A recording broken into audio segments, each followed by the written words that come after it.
Welcome, ladies and gentlemen. Today we're going to take a look at the Magicka Templar healer build for Dragonbones DLC.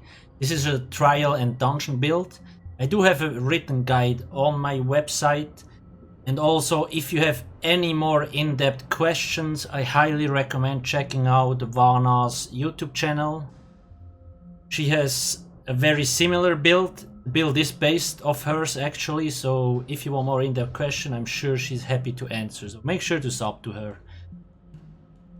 Now, in terms of stats, for example, you can see we have really nice resources, a lot of Magicka recovery. We're actually using 2 cost reductions glyphs, so it's actually even higher than Atronach Mundustone. You want Magicka recovery, really nice. Then we're using the Witch Mother's Potent Brew because it gives a lot of Magicka recovery, max Magicka and max health.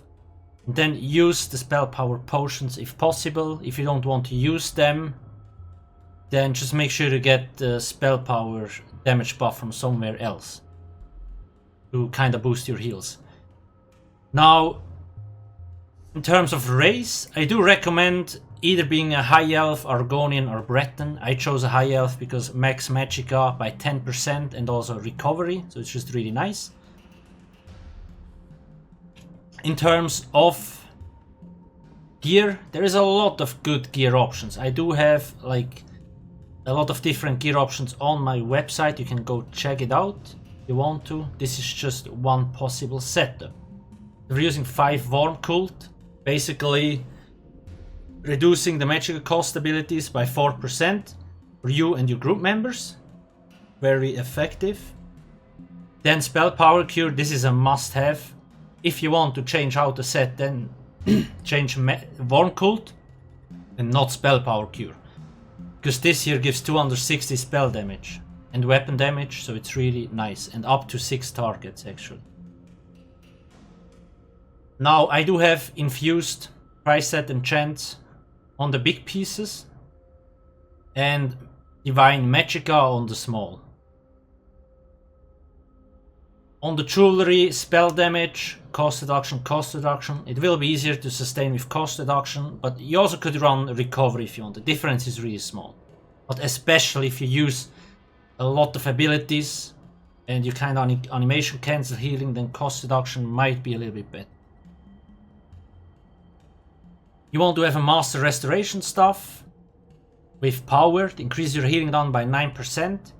And Absorb Magic enchantment is nice, also restores a little bit Magicka. You could run a Crusher enchant there too. Now Grand, like, what does the Master Restore stuff do? It restores stamina, the first tick of Grand Healing. So it's a very nice tool, it helps both Magicka and stamina setups. Back bar, I do run a Maelstrom stuff, but you don't need a Maelstrom stuff. What you need here is a lightning staff with a charged weapon enchantment and charged trait.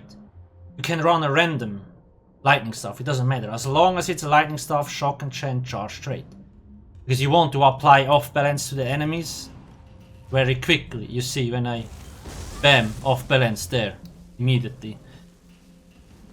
That means to apply off balanced with blockade, the enemy needs to be concussed.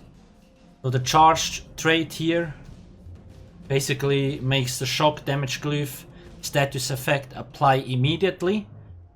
When enemy is concussed, he receives 8% more damage. Then you can set him off balanced. You get another 10% more damage, so it's really nice. Keep in mind, bosses have a 15-second cooldown on off balanced. Other mobs don't, but if you do a heavy attack on an off-balanced enemy, you actually will get twice the resources back. So just as a reminder. Okay, that's it about that. CP 23, 18, 13, 37. Now those here are important, 76 and 73. This increases your crit heals and this increases your overall heals. 44 Shadow Ward, 76, 76. This is nice. Restores 14% more resources from your heavy attacks on top of the 30 from your resto stuff. 44 Warlord, 49, 49, 48, 13 and 81. Make sure to have enough points in Ironclad because a lot of the attacks are direct damage hits that you get in the game. Skills. So there's a few interesting passives. Here more spell resistance, that's pretty cool. A little bit fast ulti gen if you chose to run one of those abilities. For example, if you want, you can use Purifying Light, the Power of the Light. You have 2 flex spots here. We'll get into that later. And another thing, if you actually chose to run one of those here, you can proc Illuminate. You get a little bit more spell damage if you don't already have somebody else using it. Usually, if you're in a trial, one of the healers either like uses this or this, and the other one doesn't. As long as you have Illuminate on, it's all good. Restoring Spirit, cost reduction again, really nice. And now here, faster rest speed. And then here we have Minor Mending. It increases our healing and just very nice. In terms of other passives, make sure to have destruction stuff and restoration stuff passives. Light armor, fighters, mages and undaunted. With this setup we are in a full light, so we only get 2, but sometimes people chose to run Kakrenok, so you can actually go for a 5 light, 1 medium, 1 heavy setup, and then you will get 6% extra here. Racial passives, and don't forget medicinal use, very important. Now in terms of skills, your most important skill is Breath of Life. You see the heal is pretty strong, and it doesn't matter where the enemy is, you can heal him.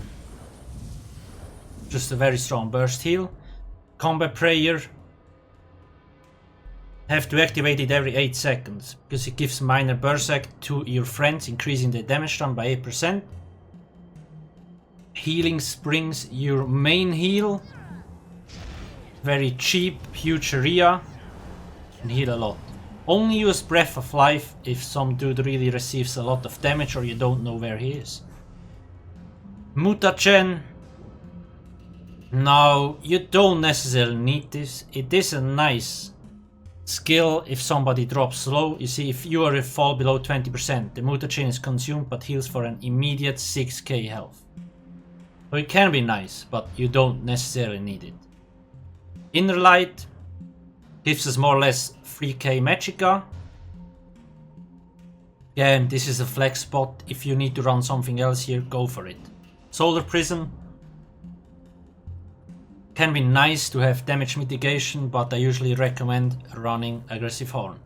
So keep in mind, if you want the extra 10% crit damage, you could either run the spears on the front bar or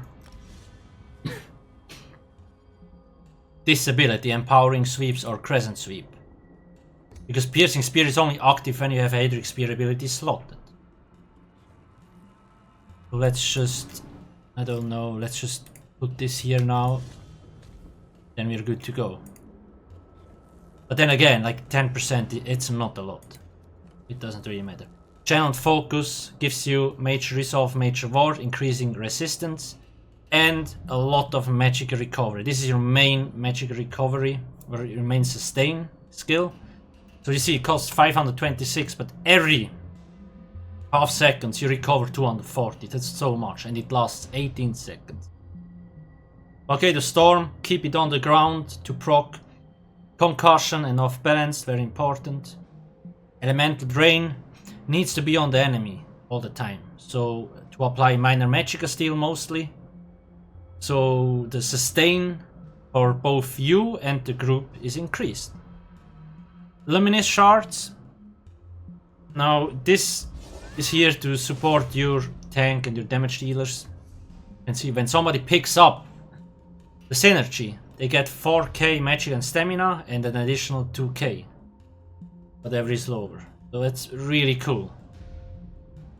Basically more or less the same as the bubbles, just with an extra 2k. You can run both of those, like if you want to. So you have like this goes on the tank, this on the DDs. It's really, there's a lot of really nice abilities that you can swap out with each other. Extended ritual. This is nice. It also applies a small heal on the ground. People can pick up the synergy, tank can pick up the synergy to proc Alcast or any other like synergy based sets. And it removes 5 negative effects from you, so if you activate this, poof, 5 negative effects gone. Aggressive Horn, like I said, use this. Max Magicka, 10% stamina and health for 30 seconds, and Major Force, increasing your critical damage done by 15% for 10 seconds. So whenever you can, use Aggressive Horn. Only in really tough situations, use the other ultimate. So I kind of hope you understood the idea. If you want a more in-depth look into this kind of build, you can find it on Vana's YouTube channel, link in the description. She also has a lot of dungeon and trials run uploaded with various setups for this build. So if you have any questions, go there, make sure to sub to her, and I'm sure she will answer. Anyway, that's it. Make sure to not forget to subscribe. If you have any questions, ask me in the comment section below. Thanks for watching and have a nice day. Cheers.